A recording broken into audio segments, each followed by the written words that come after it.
फलस्तीन से कहना कि हमने तुम्हारे लिए अपनी सबसे कीमती चीज कुर्बान कर दी। एक शख्स 86 साल की उम्र में दुनिया भर के मुसलमानों का लीडर बन गया। जीते जी तो ना सही, मगर अपनी शहादत पर शिया और सुन्नी का फर्क भी खत्म कर गया। रसूलुल्लाह सल्लल्लाहु अलैहि वसल्लम की उम्मत को एक कर गया। उन्होंने कहा था कि ईरान जरूरी नहीं है, इस्लाम जरूरी है, और अगर वो मुझे मार भी दें तो इसे हमारी हार हरगिज मत समझना।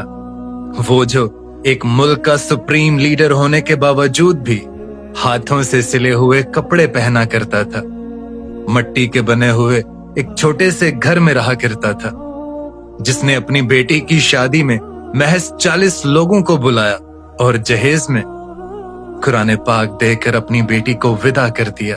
ये वो सुप्रीम लीडर था जो अपनी कमाई का आधा हिस्सा यतीमों में तकसीम कर दिया करता था, और जो अपनी बीमारी में इलाज भी सरकारी अस्पतालों से करवाता था। और पता है, तुम्हारे पास एक भी वजह नहीं है उनसे नफरत करने की, और हमारे पास लाखों वजूहात हैं, लाखों रीजंस हैं उन्हें अपना रहबर कहने की। और सर सिर्फ इतना ही नहीं, आयतुल्लाह खामेनाई की बीवी क्या कहती हैं उनके बारे में, ये सुनकर भी आप दंग रह जाएंगे।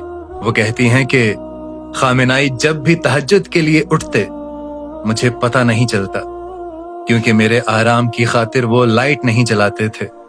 वजू करने जाते तो नल के नीचे एक फोम स्पॉन्ज रख देते ताकि पानी की आवाज से मेरी नींद खराब ना हो। वो कहती हैं कि आगा ने मुझे हमेशा कमरे में बेहतर जगह आराम के लिए पेश की। जब तक मैं दस्तरख्वां पर ना आ जाती वो खाना शुरू नहीं करते थे, और यही तलकीन बच्चों को करते कि पहले तुम्हारी माँ को आने दो फिर खाना शुरू करना। वो कहती हैं कि मैं कमरे में दाखिल हुई हूँ और आगा ने मुझे दरवाजा बंद करने का कहा हो, ऐसा कभी नहीं हुआ। जब मैं दरवाजा बंद करना भूल जाती तो मेरे बैठ जाने के बाद वो खुद उठकर दरवाजा बंद करते। और फिर आयतुल्लाह खामेनाई की बेटी उनके बारे में क्या कहती हैं, वो कहती हैं कि आगा जान वालिदा की गैर मामूली इज्जत किया करते थे, और सिर्फ वालिदा ही नहीं, वो हम बेटियों को भी गैर मामूली इज्जत दिया करते थे। हत्ता के बेटों से पानी मांगना भी वो मुनासिब नहीं समझते थे और खुद उठकर पानी पीते। आगा जान जिंदगी के आखिरी दिनों में जब शदीद अलील थे, उस वक्त भी वालिदा का ख्याल अपने से ज्यादा रहता था। ये खामेनाई साहब की जिंदगी का वो पहलू है जो उनकी जाती जिंदगी है, और इससे इंसान की जो पर्सनैलिटी है वो निकल कर बाहर आती है।